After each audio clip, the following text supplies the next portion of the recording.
Okay, so indicator 20.3, we're still factoring quadratics. The difference, if you'll notice from the other day, was that instead of our A value, which is that leading number, being equal to 1, which is what they all were on Friday, and those are by far the easiest ones, today all of our A values are going to be something greater than 1. Okay, so this is where it's going to take an extra step.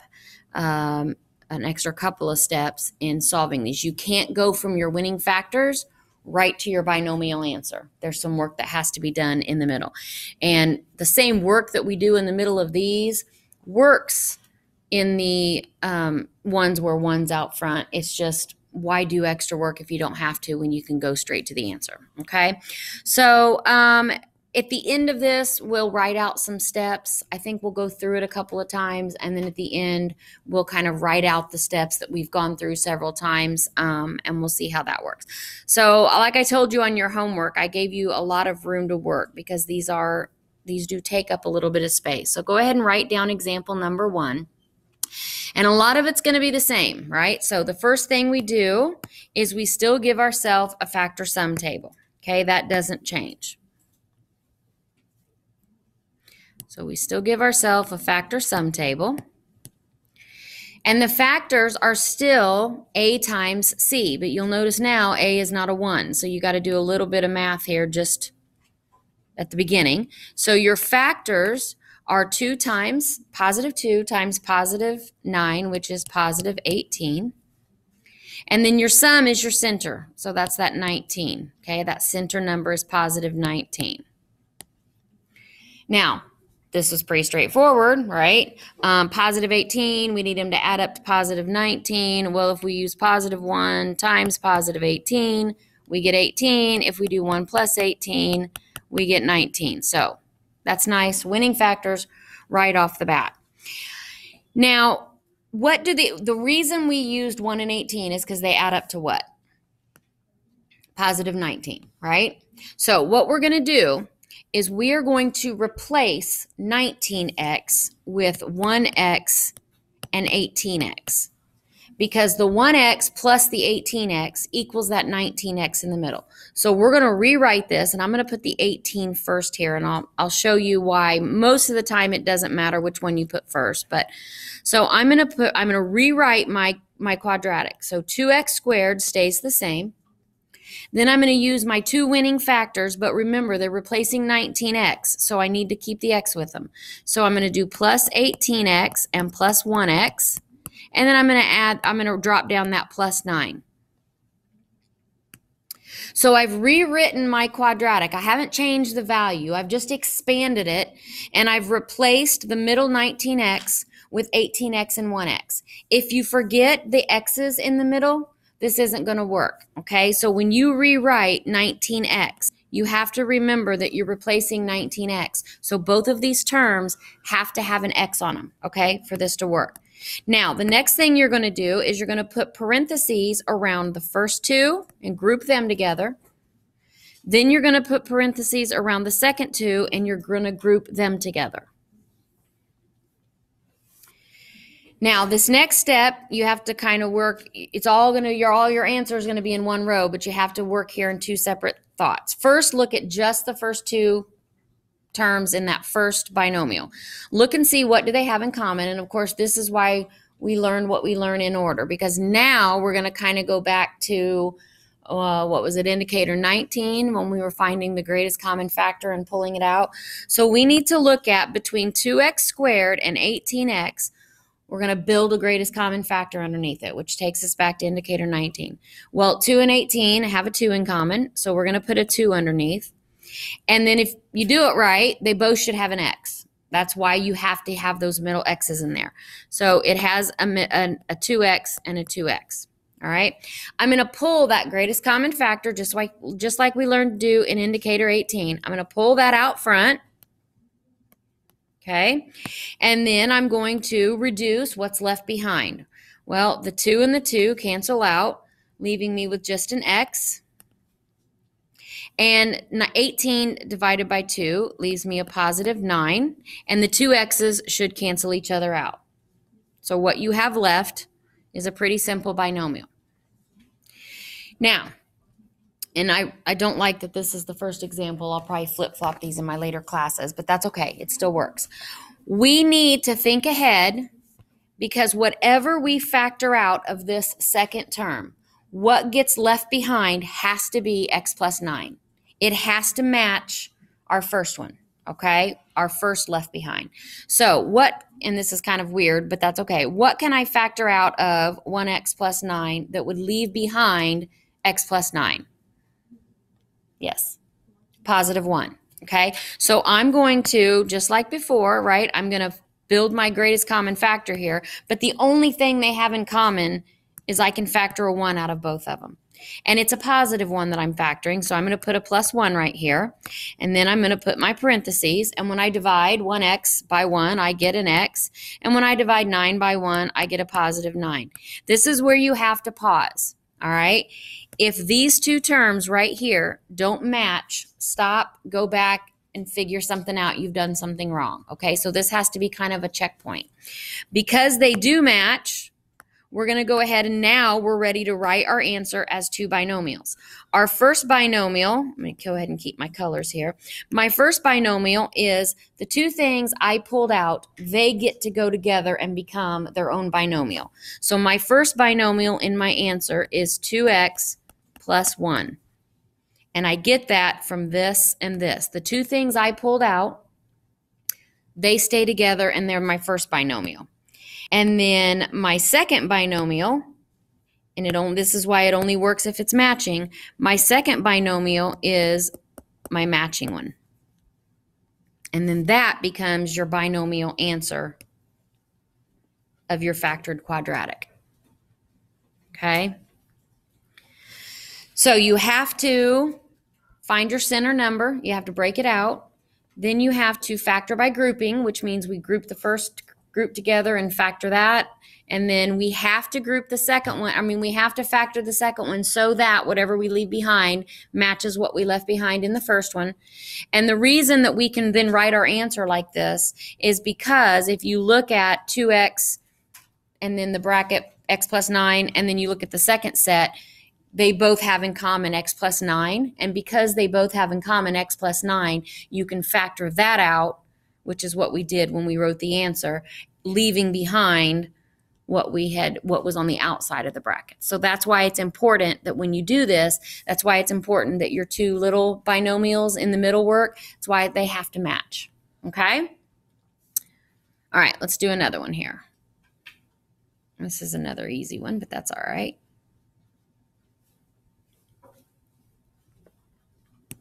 Just looking ahead at my factor sum table, this one's going to be pretty easy to figure out my winning factors. So my factors are A times C, which 2 times 10 is positive 20.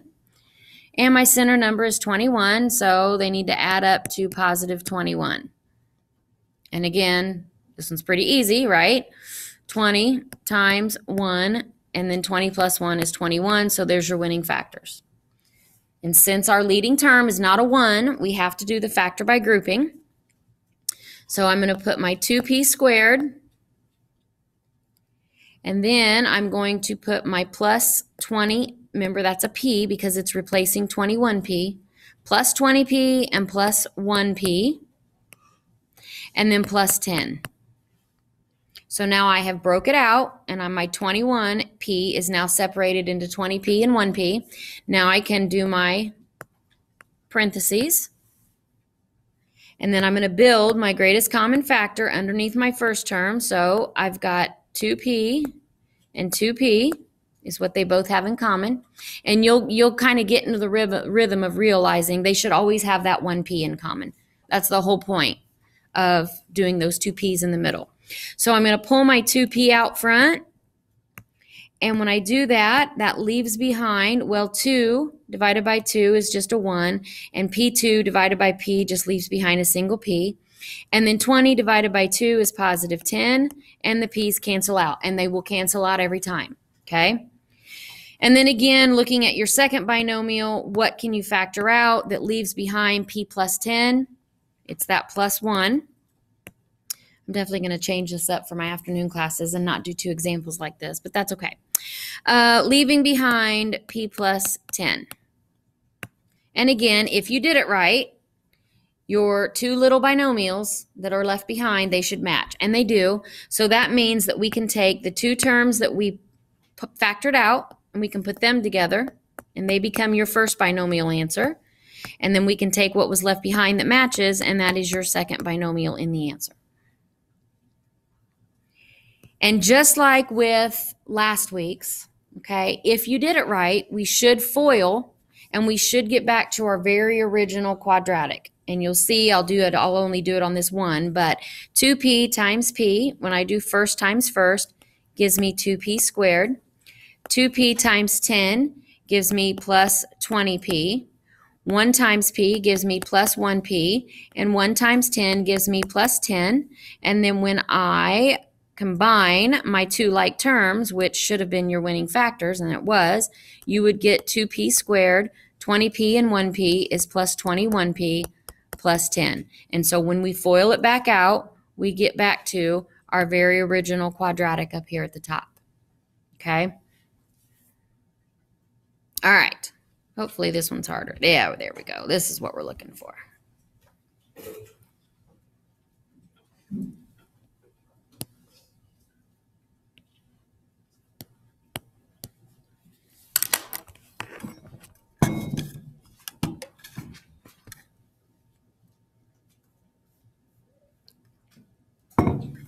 And this is why I wanted you to get your calculators out, because I'm going to kind of walk you through the process of figuring these out. So the first thing is taking 7 times negative 12, right? 7 times negative 12. So on your calculator, 7 times negative 12 equals negative 84. So negative 84. And our center number is negative 25. So we know we need the same factors to multiply to give us negative 84 and add up to negative 25. Okay? And again, this is where I told you, if the winning factors don't jump right out at you, you need to start with some methodical process. And that's where that whole 1 and 84, 2 and 20, I mean, we're just going to go all the way through it. Okay? So we know that we're going to use 1 times the number. And we need it to be negative 84, which we know that that means one of our terms needs to be negative. And because we want it to add up to a negative, we're going to make our biggest number a negative. All the way down the line now, our bigger number is always going to be negative. Okay? So 1 minus 84 is negative 83. That's definitely not our winning factors. So then we go to 2 times, and in your calculator, take 84 and divide it by 2, and you get 42. So negative 42, because remember, we've already decided we're making our bigger number negative. And 2 minus 42 is minus 40. Again, if you start getting closer to your winning sum, you know you're heading in the right direction. Okay? Then 8 plus 4 is 12. And 12 is divisible by 3. So that tells you that 84 is divisible by 3. So if you take 84 in your calculator, divide it by 3, and you get 28. So we know that 3 times negative 28 equals negative 84. And 3 minus 28 is negative 25. So there you go. There's your winning factors. Okay, if 3 and negative 28 just popped right out at you at the very beginning, kudos to you on your mental math. It never works for me like that, but that's okay. I just have to go through this process. If 3 hadn't have worked, I'd have taken 84 divided by 4, and then by 6, and then whatever else kept working, okay? So now I want you to think through something here, okay? Thinking about our future factoring, okay? I know that I'm going to put 7m squared first, and I know I'm going to put negative 12 last, right? And in the middle, to replace this negative 25m, I'm going to have 3m and negative 28m. So if you think about future factoring, do you think if we put the 3m first, or if we put the 28m first, which one is going to factor best with 7? The 28. So to me, it makes more sense. That's why I said on those first 2 examples I did, because one of them was a 1, it didn't really matter. But when you get into bigger numbers, you kind of have to think through which one is going to make this easier on me. Well, if I put the negative, remember it's a negative 28. So if I put negative 28m first, and then I put positive 3m next, that just makes my life a little bit easier when I go to factor, because I know that 7 and 28 are going to factor easy. 3 and 7 wouldn't factor easy together. All right. So now I just go to my parentheses where I bracket the two together. And now between 7m and 28m, I picked 27 and 7 together because 28 is divisible by 7. So I'm going to go with 7m and 7m. So I'm going to pull my 7m out front. And then what's left behind, right? The 7 and 7 cancel out, leaving behind an m. Negative 28 divided by 7 is negative 4, and my m's should cancel out every time. Okay, those m's, or that middle term, should always cancel out if you do this right. And then looking at my second set, this is where you have to think ahead. I need to leave behind m minus 4. Well, what can I factor out of here that would leave behind m minus 4? What do you guys think? Afton? 3. Signs matter. You got to tell me all of it. Plus 3 or negative 3? Okay, you always have to factor out a sign with it because you need that sign there. Okay, so I'm going to factor out a positive 3. And when I do that, I leave behind an m, and then negative 12 divided by positive 3 is negative 4. I have m minus 4 and m minus 4. This has to be a pause point where you check, right? Check your left behind. Let's just say I just wasn't thinking here, and I factored out a negative 3, and I divided this by negative 3, right? And then negative 12 divided by negative 3 is positive 4, and I end up with don't write this on your paper. Let's say I ended up with a positive 4 here. That would tell you that you didn't factor out the right sign, because these have to match exactly. Your signs have to match, and all your terms have to match. So let's erase that little, come on, there we go. There we go. So you have to when you get to this point, make sure that your signs matched, and make sure that negative 12 divided by positive 3 leaves behind a negative 4 like you want. And then since your little binomials match, you're ready to write your answer, which is to take the 7m plus 3. Whoops. There we go. Take the 7m plus 3. Those are the two things that you had already pulled out. And then the m minus 4. Okay. Now, if you had put them the other way, okay, if you had put the 3 first, I want to show you this, and you don't even have to put this in your notes. I just want to take just a second to show you this. I'm going to go ahead and write 7m squared plus 3m. I want to show you that it still works. It just, sometimes it takes a little bit more mental to get there. Not always, but sometimes. All right. So I wrote them the opposite way, and I'm just writing my two middle terms the opposite way, right? If I didn't think through and put the 28 first and I put the 3 first, I want to show you it still works, okay? You just have to factor a little bit differently. I can't take a 7 and a 3. They don't have anything in common, but they still should always have an m in common, and they do. So I pull the m out front, and I'm left with 7m, right? Because the 7 didn't factor out, just one of my m's. And then my m's cancel out, and I'm left with plus 3.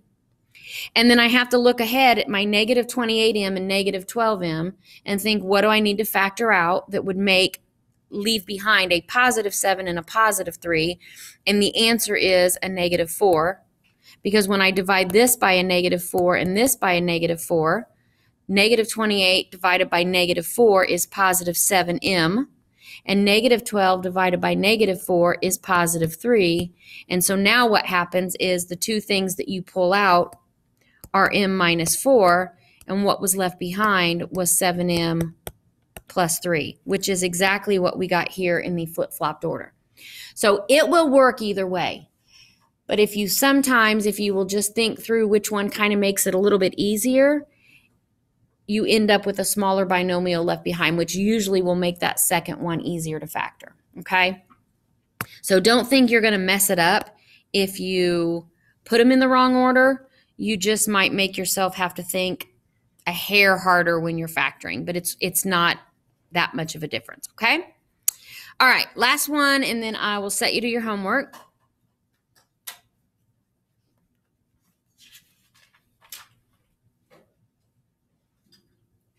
All right, factor sum table. Remember that arch of factors is A times C.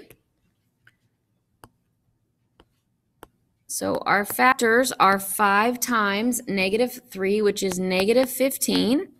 And they have to add up to +2. Okay, ouch. Probably jumps out at you, but we're going to go ahead and do that anyway. We're going to do 1 times 15. And we know we need it to be negative, so one of our terms has to be negative. And because we want it to add up to a positive number, we're going to make our smaller number negative. And -1 and 15 is +14. And then 2 doesn't work because 12's not, or 15's not even. So, of course, we have -3 times 5, which you probably saw right away were your winning factors. So -3 and +5 are our winning factors. And remember, these are both n's because they are replacing that middle n. So when I go to write my binomial, I have 5n squared. Which one am I going to put first? My +5 or my -3? Oh, I thought you were raising your hand, Emma. Go ahead. Which one am I going to put first? Which one's going to factor easier with my first 5? The 5 or the 3? Oh, come on now. Between a 5 and a 3, which one is going to factor better with a 5? Yeah, there you go. So +5 is going to factor better, so I'm just going to put it first. And, of course, that's an n because it's replacing my center 2n. And then my -3n also has to have its n, and then my -3 just drops with it. And because I put them in that order, factoring here is going to be pretty straightforward. I'm going to divide this one and this one. They both have a 5 and they both have an n. Okay, so I'm going to pull that 5n out front, leaving behind, this reduces to 1, leaving behind a single n. And 5n divided by 5n, it doesn't go away. What does it reduce to? +1. Okay, now on the other side, what do I need to factor out to leave behind a +n and a +1? What do you guys think? Somebody that has an answer today. There you go. What you got? +3, or if I factor out a 3, right? If I just factor out a 3, I'm going to leave behind -n minus 1. What? -3. Signs matter. Right, make sure you always, always, always factor your sign out with it. Negative or positive, factor a sign out with it. You got to have it. All right, now -3 and -3 cancel out, leaving me an n. And -3 divided by -3 is +1.